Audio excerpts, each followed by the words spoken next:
వందే యూతపదకమలం శ్రీగురూన్ వైష్ణవాంచ శ్రీరూపం సాగ్రజాతం సహగణ రఘునాథాన్వితం తం సజీవం సాద్వైతం సావధూతం పరిజనసహితం కృష్ణచైతన్యదేవం శ్రీరాధాకృష్ణపాదాన్ సహగణ లలితా శ్రీవిశాఖాన్వితాంశ నమో ఓం విష్ణుపాదాయ కృష్ణప్రేష్టాయ భూతలే శ్రీమతే భక్తివేదాంత స్వామినీతి నామినే నమస్తే సరస్వతీదేవి గౌరవాణి ప్రచారిణి నిర్విశేష శూన్యవాది పాశ్చాత్య దేశతారిణి వాంఛాకల్పతరుభ్యశ్చ కృపా సింధుభ్య ఏవ చ పతితానాం పావనేభ్యో వైష్ణవేభ్యో నమో నమః నమో మహావదాన్యాయ కృష్ణ ప్రేమ ప్రదాయతే కృష్ణాయ కృష్ణ చైతన్య నామ్నే గౌరత్విషే నమః హే కృష్ణ కరుణా సింధో దీనబంధో జగత్పతే గోపేశ గోపికా కాంత రాధాకాంత నమోస్తుతే తప్త కాంచన గౌరాంగి రాధే వృందావనేశ్వరి వృషభానుసుతే దేవి ప్రణమామి హరిప్రియ नीलांचल निवासाय नित्याय परमात्मने बलभद्र सुभद्राय जगन्नाथाय ते नमः।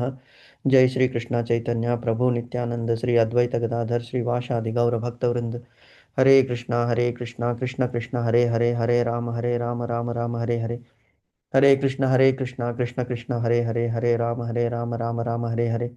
हरे कृष्णा कृष्ण कृष्ण हरे राम राम हरे हरे। एकं शास्त्रं देवकी पुत्रगीतम् एको देवो देवकी पुत्र एव च एको मन्त्रस्य तस्य नामानि यानि कर्मस्येकं तस्य देवस्य सेवा। हरे कृष्णा कृष्ण कृष्ण हरे राम राम हरे हरे। हरे कृष्णा माता जी। కృష్ణ ప్రభుజీ. హరే కృష్ణ మాతాజీ. మాతాజీ కనిపిస్తుందా మాతాజీ స్క్రీన్ షేర్? కనిపిస్తుంది ప్రభుజీ.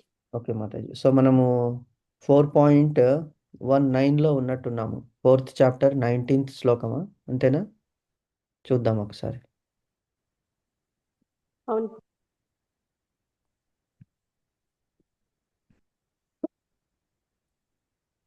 లేదు మాతాజీ 4.13 అనుకుంటాను. చాతుర్వర్ణ 4.14 నమాం కర్మాణి లింపంతి నమే కర్మ ఫలే స్పృహ ఇతి మాం యోభిజానాతి కర్మభిర్న సబధ్యతే. అంటే నన్ను ప్రభావితం చేయు కర్మలు ఏదీ లేదు, నేను కర్మఫలములను కూడా వాంఛింపను, నన్ను గూర్చిన ఈ సత్యమును ఎరిగిన వాడు కూడా కర్మఫలములచే బంధింపబడడు అనేటువంటిది మనము డిస్కస్ చేస్తున్నాము. ఆల్మోస్ట్ ఇది సగం వరకు మనం చదివాము. ఎందుకు ఏమిటి? అవును ప్రభు. సో ఎక్కడి వరకు చదివాము? ఆకర్షణను కలిగి ఇండుదురు వరకు చదువు.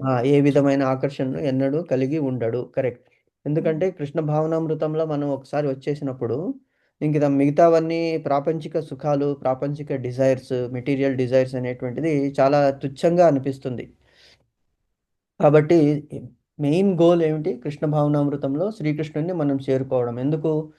ఎడబాటు కలిగినటువంటి పుత్రుడు ఎప్పుడైతే తండ్రిని కలుస్తాడో, పుత్రుడు కానీ పుత్రిక కానీ ఎప్పుడైతే తండ్రిని కలుస్తాడో అప్పుడు ఆ సుఖం అనేటువంటిది వేరేగా ఉంటుంది. కాబట్టి మనం కూడా అంతా దారి తప్పి వచ్చేసామన్నమాట. మనం తండ్రి గురించి వెతుకుతున్నాము. ఇప్పుడు కొద్దిగా మనకి దారి తెలిసింది, కానీ ప్రయాణము డిస్టెన్స్ అనేటువంటిది చాలా దూరం ఉన్నది. సో అది రీచ్ అవ్వడానికి మనము శాయశక్తులా ప్రయత్నం చేస్తున్నాము. సో బేసికలీ ఇంద్రియ భోగ పురోభివృద్ధికై 99.99% పీపుల్ విల్ ట్రై ఈ భూలోకంలో. ఎందుకంటే మాయాదేవి వలన ఆ 3 గుణాలు, సత్వగుణము, రజోగుణము, తమో గుణముతో వాళ్ళు బంధింపబడి ఉంటారు. కాబట్టి వాళ్ళు అక్కడి నుంచి బయటపడలేరు. కొద్ది మంది మట్టుకే శ్రీకృష్ణుని గురించి కోరుకుంటారు, శ్రీకృష్ణుని చేరుకోవడానికి తపిస్తుంటారు. ఆ తాపత్రయంలో వాళ్ళు ఏం చేస్తుంటారంటే శ్రీకృష్ణుని చరణార విందాలని గురువు ద్వారా సేవించి తమ యాక్చువల్ డెస్టినేషన్, ఫైనల్ డెస్టినేషన్ అనేటువంటిది చేరుకుంటారు అని చెప్తున్నారు. కాబట్టి అట్టి స్వర్గ సుఖాల పట్ల ఏ విధమైన ఆకర్షణను ఎన్నడూను కలిగి ఉండడు. ఏమిటి స్వర్గ సుఖాలు అంటే? ఇప్పుడు దాన ధర్మాలు చేస్తున్నాము. దాన ధర్మాలు ఎప్పుడు మనము ఎవరికో మనము దానం చేసి ఈ దానం వల్ల మనకి పుణ్యం వస్తుంది, నెక్స్ట్ జన్మ బాగుంటుంది అనే విధంగా మనం చేస్తే తప్పకుండా అలాగే నెక్స్ట్ జన్మ వస్తుంది, మనకి సుఖం అనేటువంటిది లభిస్తుంది. కానీ ఆ దాన ధర్మాలు చేసేటప్పుడు ఇది నాది కాదు, ఇది భగవంతుడు నాకు ఇచ్చినటువంటి ధనము, దీనివల్ల నలుగురికి ఉపయోగమైతే వాళ్ళు బాగుపడితే చాలు, దీనివల్ల నాకు ఏమీ అవసరము లేదు అనే భావనతో కనుక మనం దానం చేస్తే అప్పుడు అది నిష్కామ కర్మ అయిపోతుంది. ఆ కర్మ యొక్క ఫలితము మనకి అంటదు. సో అదే ఇక్కడ చెప్తున్నాడు. స్వర్గ సుఖాలను కూడా మనం అనుభవించం. జ్యోతిష్ఠ హోమం అనేది ఒకటి ఉంది, వేదాల్లో చెప్పారు. ఆ జ్యోతిష్ఠ హోమం అనేటువంటిది నిర్వహిస్తే స్వర్గం అనేటువంటిది గ్యారెంటీ. కానీ స్వర్గము కూడా మనకి ఎంతవరకు పుణ్యం ఉన్నదో అంతవరకే లభిస్తుంది. ఆ పుణ్యం అయిన తర్వాత మళ్ళీ మనం భూలోకానికి తోసివేయబడతాము. అప్పుడు మనకి ఏ జన్మ వస్తుందో తెలీదు. ఎందుకంటే పూర్వజన్మలో ఏమేమి కర్మలు చేశామో ఆ కర్మ ఫలితాలు అనుభవించాలి. కాబట్టి ఈ పాపపుణ్యాలు అన్నీ సమసిపోయి ఎప్పుడైతే ఈక్వల్ అయిపోతుందో అప్పుడు గోలోక ధామానికి మనం వెళ్తాం. అది ఎప్పుడు సాధ్యము అంటే నిష్కామ కర్మ చేసినప్పుడు మట్టుకే సాధ్యము. అందుకే మనము దాన్ని ఆశించము. సో మరణానంతరం వారు స్వర్గలోక సుఖాలను వాంఛించుదురు. ఎవరు? ఇంద్రియ భోగ ప్రవృత్తికై ఎవరైతే తాపత్రయం పడుతుంటారో. సో భగవానుడు ఆత్మారాముడు అగుట చేత అతడు అట్టి స్వర్గ సుఖాల పట్ల ఏ విధమైన ఆకర్షణను ఎన్నడూనూ కలిగి ఉండడు. సో ఎప్పుడైతే భగవంతుడే సృష్టించాడు ఇవన్నీ. సో ఈవెన్ మోహిని రూపంలో భగవంతుని చూసి మోహింపబడతాడు శివుడు. లక్ష్మీదేవి కూడా ఆ మోహన రూపాన్ని చూసి ఇంత సుందరుడన భగవంతుడని ఆవిడ కూడా సిగ్గుపడుతుందట. కాబట్టి అతనికి ఏమీ అవసరం లేదు. అతడు ఆత్మారాముడు. అదే చెప్తున్నాడు ఇక్కడ. ఆత్మారాముడు అంటే he is very happy with himself. So కాబట్టి స్వర్గ సుఖాలను అతనే కోరుకోకున్నప్పుడు అతను కోరుకోడంటే ఎవరైతే శ్రీకృష్ణ భావనామృతంలో ఉంటారో వాళ్ళు కూడా ఈ స్వర్గ సుఖాలని కోరుకోరు అని చెప్తున్నాడు అనమాట. నిజమునకు స్వర్గలోక దేవతలందరూ అతని చేత నియమింపబడిన సేవకులు మాత్రమే. సాధారణంగా కార్మికులు అక్కడ వరకు చదివాం కదా మాతాజీ మనం. అవును Prabhuji. Okay Mataji. So next చదువుతారు మాతాజీ. చదువుతాను ప్రభుజీ. ఓకే. హరే కృష్ణ. హరే కృష్ణ మాతాజీ. వాస్తవమునకు స్వర్గలోకపు దేవతలందరూ అతని చేత నియమింపబడినట్టి సేవకులే. సాధారణముగా కార్మికులు వాంఛించెడి తక్కువ రకపు సుఖమును యజమాని ఎన్నడూనూ వాంఛింపడు. కర్మలకు మరియు కర్మ ఫలములకు అతడు సర్వదా అతీతుడై ఉండును. ఉదాహరణకు భూమిపై ఉత్పన్నమగునట్టి వివిధ రకాల వృక్ష జాలమునకు వర్షము కారణము కాకుండాను వర్షము లేకుండా అవి వృద్ధి చెందు అవకాశమే లేదు. ఈ విషయమున వేద స్మృతి విష్ణు పురాణము 1.4.51 ఇట్లు నిర్ధారించుచున్నది. నిమిత్త మాత్రమే వాసౌ సౌజ్యానాం సర్గకర్మణి ప్రధాన కారణీభూత యతో వై సృజ్య శక్తియః. భౌతిక సృష్టికి భగవానుడు ప్రధాన కారణుడు మాత్రమే. భౌతిక ప్రకృతియే నిమిత్త కారణముగా ఈ జగత్తు వ్యక్తమగుచున్నది. ప్రభుజీ కంప్లీట్ అంటారా? చేసేయండి మాతాజీ, చదివేయండి. సృష్టింపబడిన జీవులలో దేవతలు, మానవులు, జంతువులు వంటి అనేక రకాల జీవులు గత జన్మ పుణ్య పాప కర్మల ఫలములకు లోబడి ఉండుదురు. భగవానుడు వారికి అట్టి కర్మలను ఆచరించుటకు తగిన సదుపాయములను సమకూర్చుచు త్రిగుణములను నియంత్రించుటనే గాని వారి ప్రస్తుత కర్మలకు బాధ్యత వహింపడు. వైషమ్య నర్గుణ్యే నా సాపేక్షాత్వాత్. భగవానుడు ఏ జీవి పట్లను పక్షపాతమును కలిగి ఉండడు అని వేదాంత సూత్రము 2.1.34 నిర్ధారించుచున్నది. వాస్తవమునకు జీవుడు తన కర్మలకు తానే బాధ్యుడై ఉండును. భగవానుడు తన బహిరంగ శక్తి అయిన భౌతిక ప్రకృతి ద్వారా అతనికి సౌకర్యములను మాత్రమే సమకూర్చుచుండును. కర్మ సిద్ధాంతమునందలి ఈ రహస్యములన్నింటినీ పూర్తిగా ఎరిగిన వాడు తన కర్మఫలములచే ఎన్నడూనూ ప్రభావితుడు కాడు. అనగా శ్రీకృష్ణ భగవాన్ని దివ్య తత్వమును అవగాహన చేసుకొనువాడు కృష్ణ చైతన్యమునందు నిష్ఠాగతుడగును. కనుక అతడెన్నడూనూ కర్మ సిద్ధాంతములకు లోబడి ఉండడు. అట్లు కాకుండా శ్రీకృష్ణుని దివ్య స్వభావమును ఎరుగక సాధారణ మానవుల కర్మల వలని భగవాన్ని కర్మలు కూడా కర్మప్రాప్తి కొరకే ఉద్దేశింపబడినదని భ్రమించువాడు కర్మఫలములచే తప్పక బంధింపబడును. కాని పరమసత్యము నెరిగిన వాడు కృష్ణ చైతన్యమునందు స్థితుడైనట్టి ముక్త పురుషుడు. Hare Krishna. Hare Krishna Mataji. Nice Mataji, thank you. So ఇక్కడ భగవంతుని గుణాల పట్ల చెప్తున్నారనమాట. సో భగవంతుని గుణాల పట్ల అంటే ఇప్పుడు మనం ఒక ఎగ్జాంపుల్ తీసుకున్నాము. మనము మ్యాగ్నెట్ ఉన్నది. మనము ఆ మ్యాగ్నెట్కి దగ్గర ఒక పిన్ను కానీ, ఒక పిన్నీస్ కానీ, ఏదైనా ఐరన్ పార్టికల్, ఈవెన్ భూలోకల్ మనం చిన్నప్పుడు కూడా ఆడుకుని ఉంటాము. మ్యాగ్నెట్ మనకి దొరికినప్పుడు ఏం చేస్తాము? ఫస్ట్ ఇది ట్రై చేస్తాము అంటుకుంటుందా అని. తర్వాత బయటికి వెళ్ళిపోయి మనము ఆ భూమి మీద ఉన్నటువంటి ఇసుకల మీద ఆ మ్యాగ్నెట్ని గనక మనము అటు ఇటు కదిపితే ఆ భూమిలో ఉన్నటువంటి ఐరన్ కణాలు ఆ మ్యాగ్నెట్కి అతుక్కుంటాయి. ఇసుక అతుక్కోదు, కానీ ఐరన్ కణాలు అతుక్కుంటాయి. ఎందుకు అంటే ఆ ఆకర్షణ శక్తి అటువంటిది. సో అదే అలాగే అంటి పెట్టుకొని ఉంటే కొంతకాలానికి ఏమవుతుందంటే ఆ ఐరన్ కూడా ఆ మ్యాగ్నెటిక్ పవర్ అందులో వచ్చేస్తుంది. కానీ మ్యాగ్నెట్ పవర్ తగ్గదు. ఇది చాలా చాలా ఇంపార్టెంట్ పాయింట్ మనం తెలుసుకోవాలి. ఎందుకంటే ఇప్పుడు శ్రీకృష్ణుడు మ్యాగ్నెట్ అయితే మనమందరూ కూడా ఐరన్ వంటి వాళ్ళము, ఇనుము.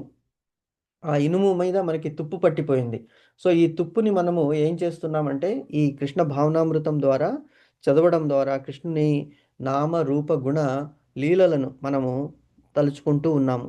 అది తలుచుకుంటూ ఉంటే కొద్ది కొద్దిగా ఆ అంటినటువంటి ఆ రస్ట్, అంటే ఏమంటారు దాన్ని తెలుగులో? ఆ, తుప్పు తుప్పు పట్టింది, తుప్పు వదిలిపోతుందన్నమాట. అలాగే మనకి అద్దం ఉన్నది. అద్దం మీద ఏమిటి? అది డైలీ క్లీన్ చేయాలి. క్లీన్ చేయకపోతే డస్ట్ దాని మీద వచ్చేస్తుంది. ఆ డస్ట్ ఆర్ వాటర్ పడిందనుకోండి, వాటరు ప్లస్ డస్ట్ కలిపితే అది అసలు అద్దం మనకి కనిపించదు. సో అలాగే మనం క్లీన్ చేస్తూ ఉన్నంత కొద్దీ అందులో మన ప్రతిబింబము చాలా క్లియర్గా కనిపిస్తుంది. సో అటాచ్మెంట్ అనేటువంటిది ఎప్పుడైతే మనం కృష్ణ భావనామృతంలో శ్రీకృష్ణుని అంటిపెట్టుకొని ఉంటామో ఆర్ శ్రీకృష్ణుని యొక్క డెయిటీ, మన డివోటీస్, ఈ devotees are all representatives of Krishna. గురు పరంపర ద్వారా, గురువు ద్వారా వచ్చాయన్నమాట. వీళ్ళందరూ కూడా వచ్చారు. ఫస్ట్ ఆది గురువు శ్రీకృష్ణుడు ఆర్ విష్ణువు, మహావిష్ణువు నుంచి బ్రహ్మ, బ్రహ్మ నుంచి రుద్రుడు, అలాగే అందరూ వచ్చారనమాట. వాళ్ళ వాళ్ళ పత్నులు మహావిష్ణువు శ్రీలక్ష్మి వేరే వేరు కారు, వాళ్ళిద్దరూ ఒకటే. అలాగే బ్రహ్మదేవుడు సరస్వతి వాళ్ళు ఒకటే. రుద్రాణి శివుడు, రుద్రుడు, వాళ్ళు ఒకటే. సో కాబట్టి మిగతా వాళ్ళందరూ కూడా గురు పరంపర ద్వారా నారదుడు ద్వారా వ్యాసుడు ద్వారా శుకమహాముని ద్వారా సూత మహాముని ద్వారా మిగతా వాళ్ళందరూ కూడా ఈ గురు పరంపర ద్వారా భగవంతునికి కనెక్ట్ అయి ఉన్నారనమాట. సో ఎలాగైతే మనము ఈ డివోటీస్ ద్వారా శ్రీకృష్ణ భావనామృతం ద్వారా భగవద్గీత భాగవతం చదవడం ద్వారా, వినడం ద్వారా, పలకడం ద్వారా, మూడు ఉన్నాయి. వినడం ఒకటి, ఫస్ట్ శ్రవణం, తర్వాత కీర్తనం, తర్వాత స్మరణం, విష్ణుర్ పాదసేవనం, నవవిధ భక్తులు ఉన్నాయి.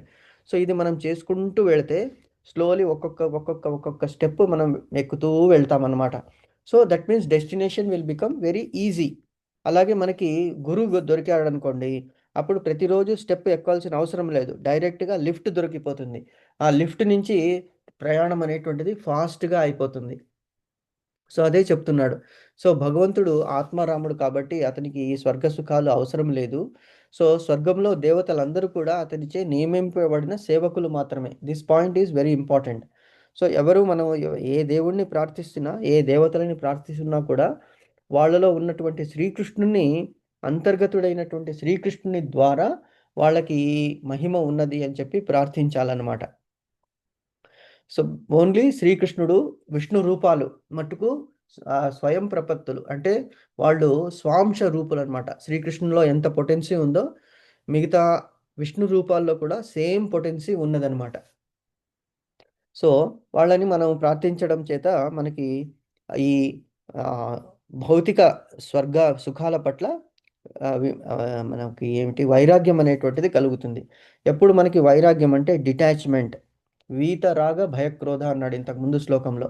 సో అటాచ్మెంట్ అనేటువంటిది తక్కువ అయిపోతూ వచ్చినప్పుడు, ఎందుకంటే ఈ జన్మలో మనం వీళ్ళందరూ మనకి రిలేషన్స్ కానీ, ఫ్రెండ్స్ కానీ, పతిపుత్ర సుతాలే అన్నాడు. రుణానుబంధ రూపేణ పతి పత్ని పుత్ర సుతాలయ, రుణానుబంధ రూపేణ పతి పత్ని సుత ఆలయ అన్నాడు. అందరూ రుణం చేత మనం వీళ్ళకి కట్టుబడి ఉన్నాము.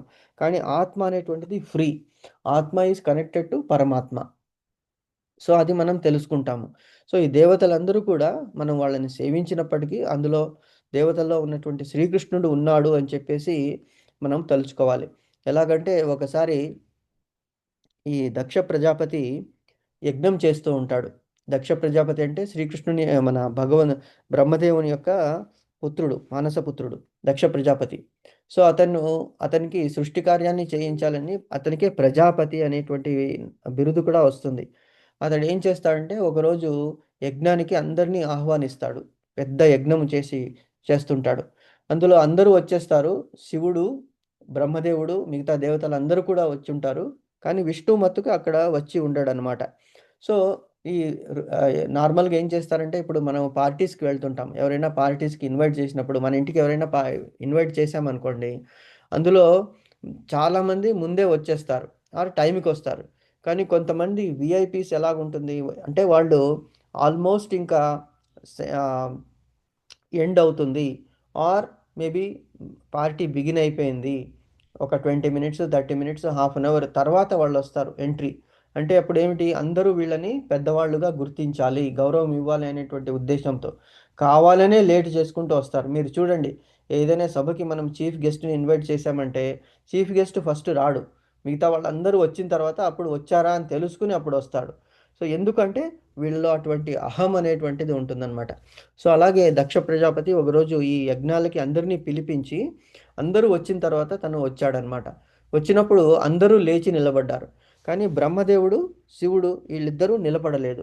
ఎందుకంటే బ్రహ్మదేవుని పుత్రుడు దక్షుడు కాబట్టి చిన్నవాళ్ళు వచ్చినప్పుడు పెద్దవాళ్ళు లేచి నిలబడకూడదు. కానీ పెద్దవాళ్ళు వచ్చినప్పుడు చిన్నవాళ్ళు తప్పకుండా లేచి నిలబడాలి. నమస్కారం చేయాలి. మాతాజీ ఒక 2 మినిట్స్ మాతాజీ. Excuse me. ఒక 2 మినిట్స్ వచ్చేస్తాను మాతాజీ. హరి బోల్. హరే కృష్ణ మాతాజీ వింటున్నారా? వింటున్నా అండి. మాతాజీ జస్ట్ ప్రభు. 1 మినిట్ టైమ్ ఇవ్వండి. ఎవరో వచ్చారు. ఒక్క నిమిషము వస్తాను. ఓకే. అట్లనే. ఓకే మాతాజీ. సో, మనం ఏది డిస్కస్ చేస్తున్నాము? దక్ష ప్రజాపతి ఇది ఎందుకు చెప్తున్నాము మనం అసలు? First let us see why we are telling. ఎందుకు సుఖమును గురించి భౌతిక కర్మలకు మరియు కర్మలకు భగవానుడు ఎల్లప్పుడూ అతీతుడు. ఉదాహరణకు దేని గురించి వచ్చింది ఈ డిస్కషను? నేను కనెక్ట్ కాలేకపోతున్నాను. హ్మ్. అంటే ఆ యజ్ఞం జరిగేటప్పుడు విష్ణుమూర్తి రారు. ఈ ఆ! బ్రహ్మ, శివుడు వీళ్ళంతా బ్రహ్మ, వస్తారు గానీ శివుడు మొదలందరూ వాళ్ళందరూ వస్తారు. సో, అప్పుడు దక్ష ప్రజాపతి లేట్‌గా వస్తాడు. అంటే అందరూ తనని గౌరవించాలని చెప్పేసి అతను వచ్చినప్పుడు వీళ్ళిద్దరు తప్ప మిగతా వాళ్ళందరూ నిలబడతారనమాట. సో, అప్పుడు బ్రహ్మదేవుడు నిలబడరు. ఎందుకంటే ఆయన పుత్రుడే దక్షుడు కాబట్టి పెద్దవాళ్ళు చిన్నవాళ్ళు వచ్చినప్పుడు పెద్దవాళ్ళు లేవకూడదు. కానీ పెద్దవాళ్ళు వచ్చినప్పుడు చిన్నవాళ్ళు పెద్దవాళ్ళంటే వయసులోనే కాదు. గురువు సమానులైనటువంటి వాళ్ళు ఏజ్‌లో తక్కువైనా జ్ఞానంలో మనల్ని ఎక్కువగా మనకంటే ఎక్కువ ఉంటుందన్నమాట. అందుకే ఇప్పుడు మనకి ఉడిపిలో షిరూరు మఠం అనే ఒకటుంది. ఆ షిరూరు మఠంలో ఇప్పుడు పర్యాయం జరుగుతుంది. ఎవ్రీ 2 ఇయర్స్‌కి గురువులు చేంజ్ అవుతారనమాట. శ్రీకృష్ణుని పూజించడానికి అక్కడ అష్టమఠాలున్నాయి. అందులో షిరూరు మఠానికి చెందినటువంటి వాళ్ళు ఇప్పుడున్నారు ఆయన. ఆయన ఆ గురువు గారి ఆయన ఇప్పుడు just he is I think 21 ఇయర్సో, 20 ఇయర్సో అంతే. సో, మరి ఏజ్ వైస్ అతను అందరికంటే చిన్నవాడే కదా! అయినప్పటికీ గురువు స్థానంలో ఉన్నారు కాబట్టి వాళ్ళని గౌరవించడానికి ఎంత 80 ఏళ్ళైనా, 90 ఏళ్ళైనా కూడా వాళ్ళు రాంగానే లేచి నిలబడాలి. ఎందుకు చెప్పారు అంటే ఇది మన దేహంలో ఆత్మ అనేటువంటిది ఉంటుంది. ఆత్మ అనేటువంటిది అది ఎవరైతే పెద్దవాళ్ళు వస్తారో అప్పుడు ఆత్మ పైకి లేస్తుందనమాట గౌరవంగా. మన శరీరం కూడా దాంతో పాటు లేస్తే అప్పుడు బ్యాలెన్స్ అవుతుంది. అప్పుడు వాళ్ళ నుంచి ఆశీర్వాదం అనేటువంటిది దొరికి ఆత్మ తన మళ్ళీ స్థానంలో వస్తుంది. హృదయంలో ఉంటుంది. అందరి హృదయాల్లో ఆత్మ అనేటువంటిది ఉంటుందన్నమాట. సో, ఎప్పుడైతే పెద్దవాళ్ళొస్తారో వాళ్ళకి గౌరవాత్మకంగా ఆత్మకి తెలుసు వాళ్ళు పెద్దవాళ్ళని చెప్పి గౌరవంగా అది పైకి పైకి వస్తుంటుందన్నమాట. సో, అది పైకి పైకి వచ్చినప్పుడు దేహం కింద ఉన్నప్పుడు బ్యాలెన్స్ తప్పిపోతాడు మనిషి. కానీ తను కూడా పైకి లేచి నిలబడి వాళ్ళకి నమస్కరిస్తే ఆ ఆత్మ అనేటువంటిది తన స్థానంలో వెళ్తుంది. అతనికి దీర్ఘ ఆయుష్షు వస్తుందన్నమాట వాళ్ళ ఆశీర్వాదంతో. లేకపోతే తక్కువవుతుంది. సో, ఇది ఆహ్, శివునికి మరి శివుడు దక్ష ప్రజాపతికి అల్లుడు. ఎందుకంటే దక్ష ప్రజాపతి యొక్క కుమార్తె సతీదేవిని శివునికి ఇచ్చి పెళ్లి చేస్తాడనమాట దక్ష ప్రజాపతి. అది బ్రహ్మదేవుడు చెప్పినందువలన. కానీ ఇక్కడ అతను గర్వంతో వచ్చాడు కాబట్టి ఎవరి హృదయాల్లో అయితే గర్వం ఉంటుందో వాళ్ళ హృదయాల్లో భగవంతుడు ఉండడు. ఈ కామ, క్రోధ, లోభ, మోహ, మద, మాత్సర్యాలు అనేటువంటిది 6 దుర్గుణాలు ఉంటాయి మనకి. అదే అదేమిటంటే దుర్గుణాలు దానికి. ఆ దుర్గుణాలు ఎవరిలో ఉంటాయో భగవంతుడు వాళ్ళ హృదయాల్లో ఉండడు. సో ఆ గర్వముతో ఇతడు మదముతో వచ్చాడనమాట, నన్ను అందరూ గౌరవించాలని. సో బ్రహ్మదేవుడు లేవకపోయినా పర్లేదు, ఎందుకంటే తను తండ్రే కాబట్టి, దక్ష ప్రజాపతికి తండ్రి, అతన్ని ఓకే అనేస్తాడు. కానీ శివుడు తన అల్లుడు కదా, మరి అల్లుడు ఏ స్థానంలో ఉన్నాడు? మామ అల్లుడు అనే రిలేషన్షిప్ గురు శిష్యుల రిలేషన్షిప్ అన్నమాట. పుత్రికని ఇచ్చినందువలన మామ ఏమవుతాడు? అల్లునికి గురువు అవుతాడు అనమాట. సో మరి నన్ను గౌరవించలేదు, కానీ కక్షలో అంటే తారతమ్య క్రమంలో శివుడు అందరికంటే పెద్దవాడు అయినప్పటికీ అల్లుడయ్యాడు కాబట్టి దాన్ని గౌరవించాలని చెప్పి దక్ష ప్రజాపతి ఏం చేస్తాడు? వెనుతిరిగి వెళ్ళిపోయి ఆ యజ్ఞంలో శివునికి ఆహుతి అనేటువంటిది ఇవ్వకూడదు అనేటువంటిది ఆజ్ఞాపించేస్తాడనమాట. సో దానివల్ల ఏమవుతుంది? అతనికి చాలా నష్టం వస్తుంది. తర్వాత యజ్ఞం చేసినప్పుడు ఎంతో ఆ, ఆ, ఇద్దరికి, దక్ష ప్రజాపతికి మిగతా వాళ్ళందరికీ, యక్ష గణాలకి శివుని గణాలకి బాగా యుద్ధం జరుగుతుంది. ఆ యుద్ధంలో ఆ, అంతగా ఆ యజ్ఞం జరిపించేటప్పుడు సతీదేవి వచ్చి ఆత్మాహుతి చేసుకుంటుంది. తర్వాత శివుడికి కోపం వచ్చి ఎవరిని, ఆయన ఆ, కాలభైరవుణ్ణి సృష్టిస్తాడు. దానివల్ల దక్ష ప్రజాపతి యొక్క శిరస్సుని ఖండిస్తాడనమాట. అప్పుడు మళ్ళీ వేడుకుంటే అతనికి మేక శిరస్సు అంటిస్తారు. అంటే ఇవన్నీ ఎందుకు చెప్తున్నామంటే, ఎవరికైతే గర్వము, క్రోధము, ఈ దుర్గుణాలు ఉంటాయో వాళ్ళ హృదయాల్లో భగవంతుడు ఉండడు. కాబట్టి మనం ఆ దుర్గుణాల నుంచి ఎప్పుడు మనం బయటపడాలి. భౌతిక కర్మలకు మరియు ఫలాలకు భగవానుడు ఎప్పుడూ అతీతుడు. అలాగే కృష్ణ భావనామృతంలో ఎవరైతే ఉంటారో ఈ దుర్గుణాలు వాళ్ళ దగ్గర నుంచి దూరం వెళ్ళిపోతాయి. ఎందుకంటే ఆ కలి ప్రభావం ఉండదన్నమాట. సో భౌతిక కర్మలకు మరియు కృష్ణ ఫలాలకు భగవానుడు ఎల్లప్పుడూ అతీతుడు. ఎందుకు అతీతుడు అంటే, మాయాదేవిని సృష్టించిన వాడే భగవంతుడు కాబట్టి, మాయాదేవి అతని అధీనంలో ఉంటుంది కాబట్టి అతనికి ఇటువంటి ఫలాలు కానీ, ఇటువంటి మాయా యొక్క ప్రభావం కానీ, ఈ త్రిగుణాలు కానీ సంబంధం లేదు. కర్మఫలాలు అతనికి అంటదు. సో ఈ భూమిపై ఉత్పన్నమయ్యే వివిధ రకాల వృక్షజాలమునకు వర్షము కారణము కాకున్నను, అట్టి వర్షము లేకుండా అవి అట్లు వృద్ధి చెందుటకు అవకాశము ఉండదు. ఎందుకు? అన్ని వృక్షాలకి కొన్ని చెట్లు ఉంటాయి. ఇప్పుడు ఎడారిలో కొన్ని చెట్లు ఉంటాయి, వర్షము లేకున్నా కూడా అవి ఆ, బతుకుతాయి అన్నమాట. ఫర్ ఎగ్జాంపుల్ డేట్స్ అంటే మనకేమిటి, ఈ ఖర్జూర వృక్షం ఉన్నది. సో అవి అలాగే without water it can survive. కానీ కొన్ని చెట్లకి వర్షం అవసరము. సో ఆ వర్షము ఎలాగా అవసరం అంటే, కొన్ని మంచి వృక్షాలకి మంచిదా, లేకపోతే వర్షం, ఇప్పుడు తులసి చెట్టు ఉన్నది, తులసి చెట్టుకి వర్షం అవసరము. అలాగే మానవులకు కూడా, అంటే గొప్ప జన్మ కలిగినటువంటి వాళ్ళు మానవులు అని ఇక్కడ చెప్తున్నాడు. సో నెక్స్ట్ లైన్లో వస్తుంది అది. సో మానవులకి కృష్ణ భావనామృతం అనేటువంటిది it is like an oxygen. So మనకి ఆక్సిజన్ లేకుంటే మనం సర్వైవ్ కాలేము. ఆక్సిజన్ అనేటువంటిది కృష్ణ భావనామృతము. ఎందుకు? దానివల్ల మనం మళ్ళీ పైకి వెళ్ళగలం అన్నమాట. సో ఈ విషయంలో వైదిక స్మృతి విష్ణు పురాణం ఇట్లా చెప్పాను. 1.4.51 అనేది మనకి ప్రూవ్ చేస్తున్నది. యాక్చువల్గా మనం ప్రభుపాదుల వారికి ఎంత రుణపడి ఉన్నామంటే మనం అసలు చెప్పలేము. ఎందుకంటే ఆయన ఎంత రీసెర్చ్ చేసి ఎక్కడెక్కడి నుంచి తీసుకొచ్చి మనకి అర్థమయ్యే విధంగా important points, just like essence అనమాట. మనము ఎసెన్స్ అనేటువంటిది చాలా ఇంపార్టెంట్. ఇప్పుడు కేక్ చేస్తున్నాం అనుకోండి ఇంట్లో, ఎగ్లెస్ కేక్ మనం చేస్తున్నప్పుడు అందులో ఎసెన్స్ వేస్తేనే ఆ కేక్ యొక్క పరిమళం అనేటువంటిది వస్తుంది, ఫ్లేవర్, లేకపోతే రాదు. సో అలాంటి ఫ్లేవర్ మనకి ఇచ్చినటువంటి వాళ్ళు మన గురుతుల్యులు. ఎవరు? గురువు గారు అయినటువంటి ప్రభుపాదుల వారు. సో విష్ణు పురాణాన్ని మొత్తం అంటే you can imagine how many Puranas he has red. అంటే తన జీవిత కాలంలో మనం తుచ్చ విషయాలపై మనం టైం స్పెండ్ చేసేస్తుంటాము. సో కానీ ఒక్కొక్క నిమిషము అతి విలువైనదన్నమాట. సో ఆయన అది మనకి అందించాడు. ఏమిటి? ఇలాగ ప్రూవ్ చేస్తున్నాడు అనమాట. అంటే ప్రభుపాదుల వారు ఎక్కడ ఏది రాసినా కూడా తన స్వంతంగా ఏది రాయరు. అందుకే దీన్ని భగవద్గీత యథాతథము అన్నాడు. యథాతథము, ఎక్కడ ఏది ఉందో అదే నేను తీసుకొచ్చి మీకు ఇచ్చాను. నా కాల్పనిక, నా ఇమాజినరీ ఇమాజినేషన్తో నేను చేసినటువంటిది కాదు, ఈ కాల్పితము కాదు అని ప్రూవ్ చేయడానికి విత్ రెఫరెన్స్ ఏ చాప్టరు, ఏ చాప్టర్లో ఉన్నటువంటి ఏ పుస్తకము, ఏ క్యాంటో, అందులో ఏ చాప్టరు, అందులో ఏ శ్లోకం అనేటువంటిది ఇక్కడ క్లియర్గా ఇచ్చారు చూడండి. ఏమంటున్నాడు అంటే దేంట్లో వైదిక స్మృతి విష్ణు పురాణంలో ఇది చెప్తున్నారు అనమాట. నిమిత్త మాత్రమే వాసౌ సృజ్యాన్యాం సర్గకర్మణి ప్రధాన కారణీభూత యతో వై సృజ్య శక్తయ అంటే భౌతిక సృష్టికి భగవానుడే ప్రధాన కారణము. భగవంతుడు డిజైర్ వల్లనే ఈ విశ్వం అనేటువంటిది ఏర్పడింది. కానీ దానివల్ల అతనికి ఏది ప్రయోజనం లేదు. ఎందుకు? ఈ సృష్టించినటువంటి జీవులకి ఉద్ధరించడమే అతని యొక్క కర్తవ్యం, అతని యొక్క ఉద్దేశము.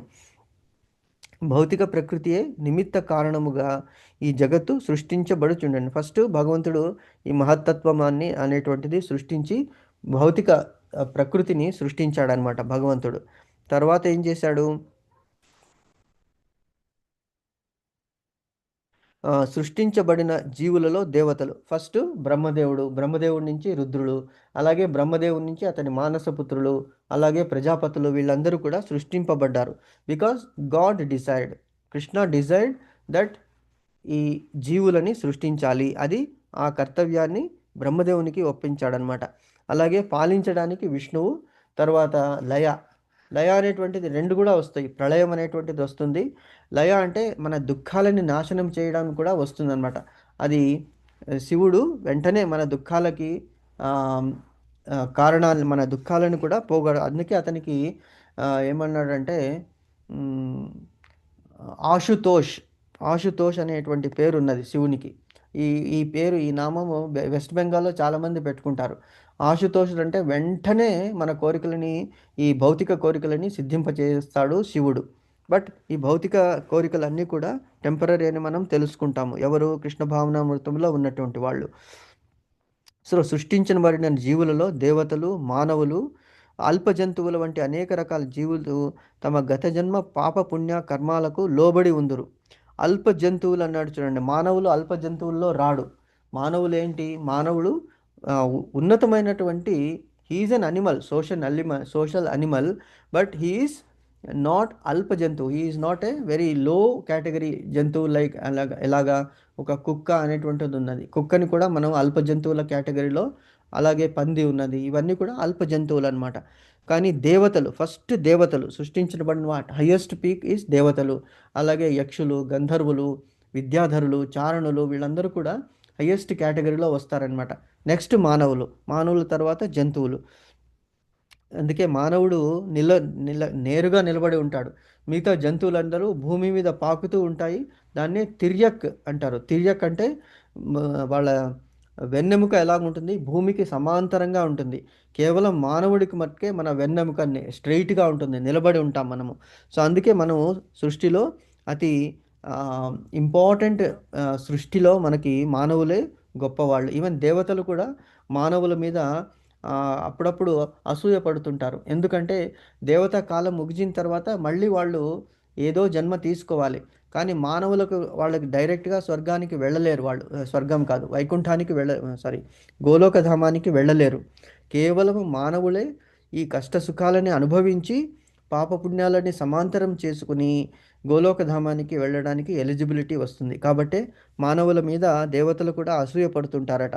మానవుగా పుట్టాలి, అది కలియుగంలో పుట్టాలి. కలియుగంలో ఎందుకు పుట్టాలంటే ఇక్కడ చాలా simple Vega we can achieve maximum benefit. ఎందుకంటే ఇక్కడ కలిలో కేవలం నామస్మరణ మట్టుకే చాలు. కానీ మిగతా యుగాల్లో కనుక మనం మానవ జన్మ ఎత్తితే చాలా కష్టపడాలి. కృతయుగంలో తపస్సు చేయాలి. ఆ తపస్సు చేయడం అనేటువంటిది చాలా కష్టము, నియంత్రణతో మనస్సుని, దేహాన్ని.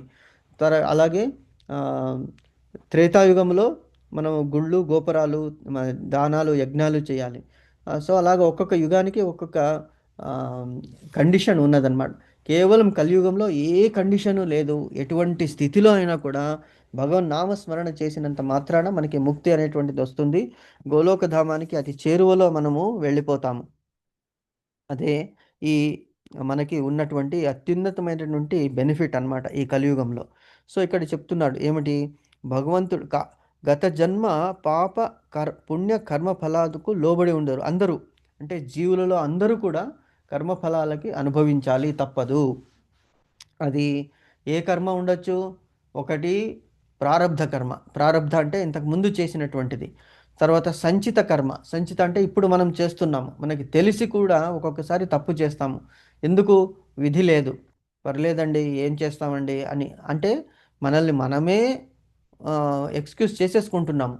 కానీ మనకి తెలుసు అది తప్పు. ఆత్మ మనకి చెప్తుంది ఇది తప్పు, ఇలా చేయొద్దు అని. అయినప్పటికీ మనం చేస్తున్నాం. సో దానివల్ల ఏమవుతుంది? సంచితం అంటే కూడబెట్టడం. వీఆర్ ఎర్నింగ్ దోస్ సిన్స్ ఈ జన్మలో.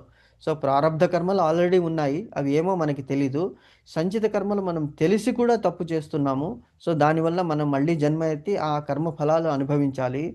ఆగామి కర్మలు, అది వెరీ వెరీ ఇంపార్టెంట్. అంటే ముందు ఇప్పటి వరకు మనం చేసిన కర్మలు వేరే, ఇంతకు ముందు అంటే ఈ నిమిషం తర్వాత. ఇప్పుడు ఎంత అయింది మనకి టైము?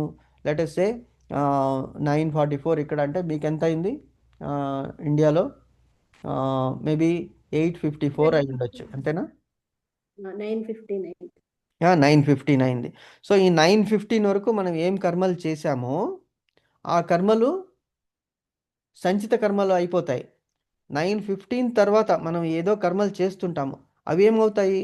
ఆగామి కర్మలు. అంటే మనకి ముందు ముందు చేసేటువంటి కర్మలు కూడా ఆ ఫలాలను ఇస్తాయి. కానీ ఎప్పుడైతే మనం శ్రీకృష్ణ భావనామృతంలో ఉన్నామో, శ్రీకృష్ణుని అంటపెట్టుకుని ప్రతి కర్మ శ్రీకృష్ణుని వల్లనే చేయబడుతున్నది. నిష్కామ కర్మ కింద మనం ఏదైనా చేస్తే, ఫర్ ఎగ్జాంపుల్ మీరు సర్వ్ చేస్తున్నారు మీ ఫ్యామిలీకి, వంట వండుతున్నారు, ఆర్ బయటికి వెళ్తున్నారు, షాపింగ్ చేస్తున్నారు, ఇంకోటి ఏదో కొంటున్నారు. ఇవన్నీ కూడా మనం శ్రీకృష్ణుడే మనతో చేయిస్తున్నాడు అనేటువంటి భావనతో చేయాలి. కానీ నేను ఇది కొని నా ఆత్మతృప్తికి, నా వాళ్ళ తృప్తికి చేస్తున్నామంటే అది సకామ కర్మ అయిపోతుంది. సో ఏ కర్మ చేసినప్పటికీ కూడా నేను భూమి మీద జన్మించాను, ఈ భూలోకంలో ఉన్నాను, కాబట్టి ఈ కర్మలు తప్పదు, నేను చెయ్యాలి.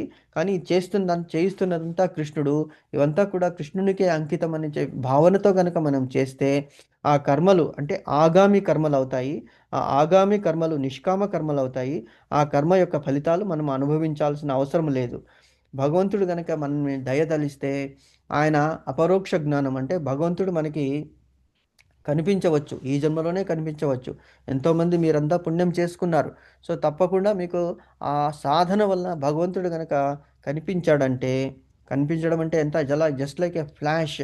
నారద మహర్షి కూడా హృదయంలో ఎంతో తపస్సు చేస్తే అతనికి ఒక మించు, అంటే ఏమిటి అంటారు దాన్ని, ఆ, ఆ, మనకి ఏమంటారండి అది, ఉమ్, మించి అంటారా తెలుగులో? వర్షం వచ్చే ముందు మనకి వెలుగు వస్తుంది కదా, ఏమంటారు దాన్ని? ఉరుములు ప్రభుజీ. Lightning, lightning. ఉరుములు, ఉరుములు. ఉరుములు. ఉరుములు అంటే ఫస్ట్ లైట్ కనిపిస్తుంది, తర్వాత సౌండ్ వస్తుంది. సో ఆ మెరుపులు ప్రభుజీ. మెరుపు, మెరుపు, మెరుపు. ఆ మెరుపు ఎలాగ ఉంటుంది? క్షణికం, just like that it will come. అలాగా మన హృదయంలో భగవంతుడు క్షణం అంటే ఇంకా ఎక్కువే. ఆ క్షణంలో 100% 100% కనిపిస్తాడు. అప్పుడు కనిపించినప్పుడు ఏమవుతుందంటే ఇక ముందు నువ్వు ఏ కర్మ చేసినా కూడా ఆ కర్మ ఫలితం నీకు అంటదు. కానీ ప్రారబ్ధ కర్మలు అనుభవించాలి.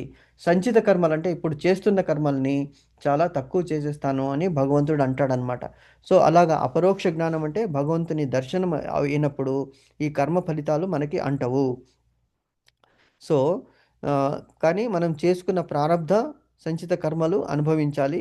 ఎప్పుడు? ఈవెన్ ఆగామి కర్మలు కూడా కొంతమంది అనుభవించాలి. ఎప్పుడు? వాళ్ళు ఈ విషయాన్ని తెలుసుకోనప్పుడు, భగవంతుడే అన్నీ చేయిస్తున్నాడు, అన్ని కర్మలు భగవంతునికి అర్పిస్తున్నాం అనేటువంటి భావన ఎప్పుడైతే లేదో, నేనే చేస్తున్నాను, నా వల్లనే జరుగుతున్నదని చాలామంది ఫీల్ అవుతుంటారు. ఎందుకంటే వాళ్ళకి ఈ స్పర్శ లేదు, భగవంతుని జ్ఞానము లేదు. Maybe they are unfortunate. కాబట్టి ఆర్ ఈవెన్ మన ఇంట్లో చెప్తున్నా కూడా కొంతమంది వినరు. ఎందుకు? భగవంతుడు ఆ అవకాశం వాళ్ళకి ఇవ్వడు అనమాట. సో కాబట్టి వాళ్ళకి మళ్ళీ ఈ జన్మబంధంలో, ఈ చక్రంలో తప్పకుండా వచ్చి వచ్చి పడుతూ ఉండాలి, వెళుతూ ఉండాలన్నమాట. సో భగవంతుడు ఏం చేస్తాడు? భగవంతుడు కరుణామయుడు. అందుకే వాళ్ళకి ఈ జన్మలు ఇచ్చినప్పటికీ కూడా నెక్స్ట్ సెంటెన్స్లో చెప్తున్నాడు చూడండి. భగవానుడు కేవలము వారికి అట్టి కర్మలను ఆచరించుటకు కావలసిన సదుపాయాలను సమకూరుస్తూ త్రిగుణాలను నియంత్రించుటచే వారి గత మరియు ప్రస్తుత కర్మలకు బాధ్యత వహించడు. ఎలాగా? ఇప్పుడు ఒక బేబీ ఉన్నది, ఆ బేబీకి నిలబడాలని అనిపిస్తుంది, తాపత్రయపడుతూ ఉంటుంది. ఒక 10 మంత్స్ 11 మంత్స్ అయిన తర్వాత ఏదైనా పట్టుకుని నిలబడాలని అనిపిస్తుంటుంది. అప్పుడు మనం ఏం చేస్తాము, మనం చేయూతనిస్తాము, సో దట్ సపోర్ట్ ఇస్తాము. అలాగే భగవంతుడు కూడా అన్ని సదుపాయాలని కల్పిస్తాడు హెల్ప్ చేయడానికి, అంటే పురోభివృద్ధి చెందడానికి, గోలోకధామానికి వెళ్ళడానికి, ఈ మానవ జన్మని పోగొట్టుకుని అంటే మళ్ళీ జన్మ పొందకుండా ఉండడానికి ఎన్నో ఆ, అవకాశాలు ఇస్తాడు భగవంతుడు. మనం చూస్తుంటాము న్యూస్లో ఒక దగ్గర, ఫర్ ఎగ్జాంపుల్ భాగవత సప్తాహం జరుగుతున్నది మనం చూస్తుంటాము, స్క్రోలింగ్లో టీవీలో చూస్తుంటాము. మన దగ్గరలోనే ఉండవచ్చు, దూరం అంటే వెళ్ళడం కష్టం అవ్వచ్చు అని ఒక 1 వీక్ ఈ టైం మనం ఫిక్స్ చేసుకుని మనం సపోజ్ మ్యారేజ్ ఉందనుకోండి, ఏదైనా ఫంక్షన్ ఉందనుకోండి, ఎలాగ మనం ప్లాన్ చేస్తాము, 1 వీక్ ముందే ప్లాన్ చేస్తాము, తప్పకుండా అక్కడికి వెళ్ళాలి, మంచి దుస్తులు వేసుకోవాలి, మంచి డ్రెస్ ఉందా లేదా కొనుక్కోవాలి. కానీ భగవద్గీత భాగవతం చెప్తున్నారంటే సరేలే అని మనం తాత్సారం ఒకవేళ వెళ్ళినా పర్లేదు